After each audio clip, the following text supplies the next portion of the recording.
বাংলাদেশের খবর হেডলাইন হাইলাইটসে স্বাগত। আমি তানাজা আফরিন জানিয়ে দিচ্ছি দেশের শীর্ষ পত্রিকার গুরুত্বপূর্ণ শিরোনামগুলো।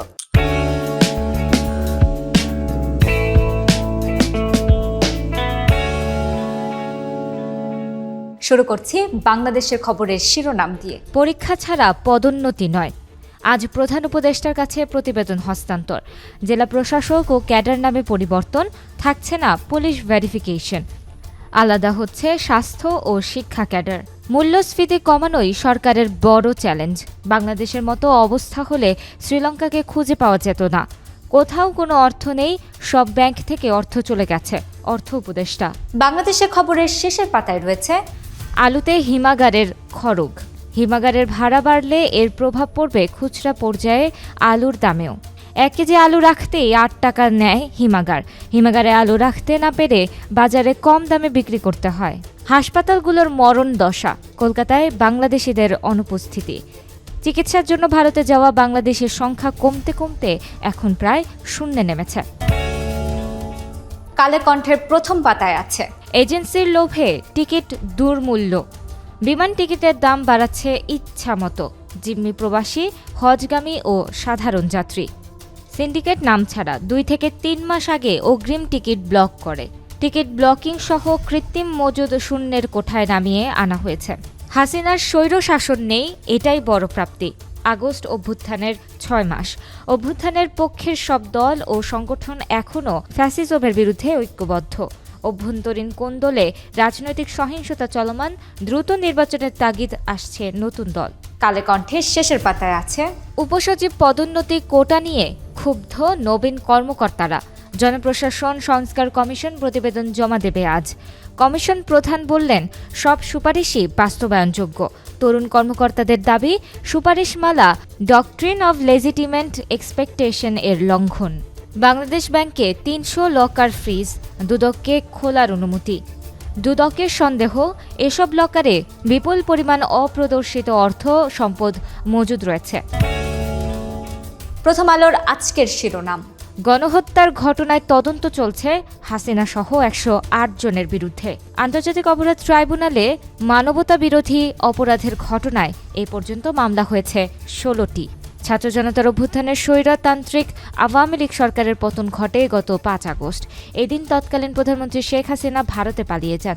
আজ 5 ফেব্রুয়ারি, জুলাই গণ অভ্যুত্থানের 6 মাস। ডাক বিভাগের 8 ডিজি সহ 24 জনের বিরুদ্ধে মামলা। নগদে ডিজিটাল জালিয়াতি। বাংলাদেশ ব্যাংকের মামলায় অতিরিক্ত ই-মানি তৈরি ও নথিপত্র জালিয়াতির মাধ্যমে 645 কোটি টাকা আত্মসাতের অভিযোগ আনা হয়েছে। প্রথম আলোর শেষের পাতায় রয়েছে মোকামে কমতির দিকে চালের দাম। নওগাঁ ও কুষ্টিয়া আমদানি করা চাল গ্রাম পর্যায়ে পৌঁছে যাওয়ায় এবং সরকারের খাদ্যবান্ধব কর্মসূচির প্রভাব পড়েছে বাজারে। নওগাঁয় খুচরায় মোটা চালের দাম কেজিতে 2 থেকে 3 টাকা কমেছে। নওগাঁয় খুচরায় সরু চালের দাম কমেছে কেজিতে 1 থেকে 2 টাকা। কুষ্টিয়ায় মিনিকেটের দাম কেজি প্রতি 50 পয়সা কমেছে। রোজার আগে চালের দাম বাড়বে না বলে ধারণা মিল মালিকদের। কর্মকর্তাদের লকার ফ্রিজ করতে দুদক চিঠি দিল গভর্নরকে। বাংলাদেশ ব্যাংকের নিরাপত্তা ভল্টে রক্ষিত লকারে কর্মকর্তাদের রাখা অর্থ সম্পদ সাময়িক সময়ের জন্য স্থগিত করতে প্রয়োজনীয় ব্যবস্থা নিতে ব্যাংকটির গভর্নরকে অনুরোধ জানিয়েছে দুর্নীতি দমন কমিশন। বাংলাদেশ প্রতিদিনের প্রথম পাতার শিরোনাম, গেম চেঞ্জার তরুণ ভোটার। সংসদ নির্বাচনে ভোটের জটিল হিসাব। হালনাগাদে 1/2 কোটি নাগরিকের তথ্য সংগ্রহ। তালিকা থেকে বাদ 15 লাখের বেশি মৃত ভোটার। ভোটার সংখ্যা 12,83,512। তরুণ 3 কোটি। সংস্কার বাস্তবায়ন 2 ভাগে। 8 ফেব্রুয়ারি 6 কমিশনের রিপোর্ট প্রকাশ। চলতি মাসেই দলগুলোর সঙ্গে বৈঠক। অন্তর্বর্তী সরকারের প্রধান উপদেষ্টা অধ্যাপক ড. মোহাম্মদ ইউনূসের সঙ্গে বৈঠক করেছেন 6 সংস্কার কমিশনের প্রধান।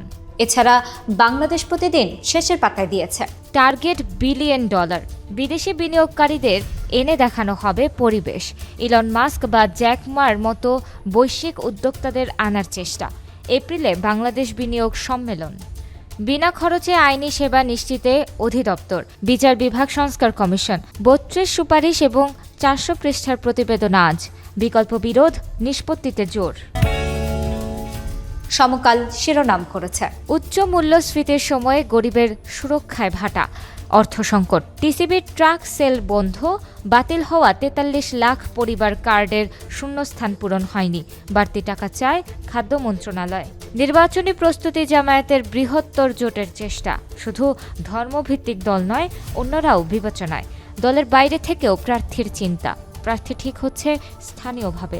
সমকালের শেষের পাতায় রয়েছে আগে বিএনপির নাশকতাকারী, এখন ছাত্র জনতা হত্যাকারী। মামলার চক্করে বিহারি নেতারা, বাদীরা মামলা করেননি, কেউ দিয়েছেন শুধু স্বাক্ষর। পট পরিবর্তনের পরও মিথ্যা অভিযোগ দুর্ভাগ্যজনক। এলএনজিতে সমাধান দেখছে এ সরকারও। জ্বালানি সংকট, গত বছরের চেয়ে বেশি কেনা হবে ৩১ কার্গো, ভর্তুকি বাড়বে ১৬,০০০ কোটি টাকা। শিগগির ব্রুনাইয়ের সঙ্গে দীর্ঘমেয়াদী চুক্তি। যুগান্তর শিরোনাম করেছে ফিরবে পাচারের অর্থ, চুক্তি হচ্ছে ৩ আন্তর্জাতিক প্রতিষ্ঠানের সঙ্গে। উদ্ধারকৃত অর্থের বিপরীতে দেওয়া হবে ১০ ভাগ কমিশন। কাজ করবে যুক্তরাষ্ট্র, কানাডা ও সুইজারল্যান্ডের ৩টি প্রভাবশালী প্রতিষ্ঠান। একক কর্তৃত্ব হারাচ্ছে প্রশাসন ক্যাডার। উল্লেখযোগ্য সুপারিশ, উপসচিব পদে পদোন্নতি হবে লিখিত পরীক্ষায় এবং প্রশাসন ও অন্য ক্যাডার হবে 50-50। উপসচিব ও তনূর্ধ্ব কর্মকর্তাদের সুদমুক্ত ঋণে গাড়ি সুবিধা বাতিল। প্রশাসন ক্যাডারের সর্বোচ্চ পদ বিভাগীয় কমিশনার, অন্য ক্যাডারে ডিজি। এছাড়া যুগান্তরের শেষের পাতায় আছে বিশেষায়িত কমিটি গঠনে কমবে ইসির ক্ষমতা। নির্বাচন ব্যবস্থা সংস্কার কমিশনের খসড়া আইন, সংসদীয় আসনের সীমানা নির্ধারণে ইসির ক্ষমতা কমানো হয়নি কমিশনের সদস্য।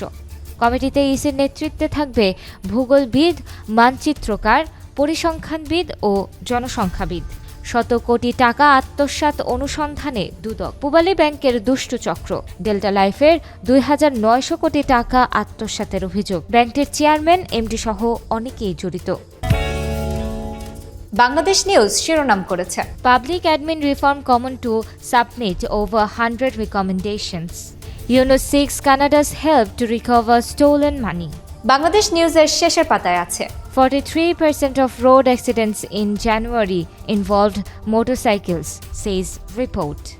Metro Rail sets record with 3.82 lakh passengers in a day. তো দর্শক, এই ছিল আমাদের আজকের হেডলাইন হাইলাইটসে। বিদায় নিচ্ছি, আগামীতে আবার দেখা হচ্ছে। সে পর্যন্ত বাংলাদেশের খবরের সাথেই থাকুন।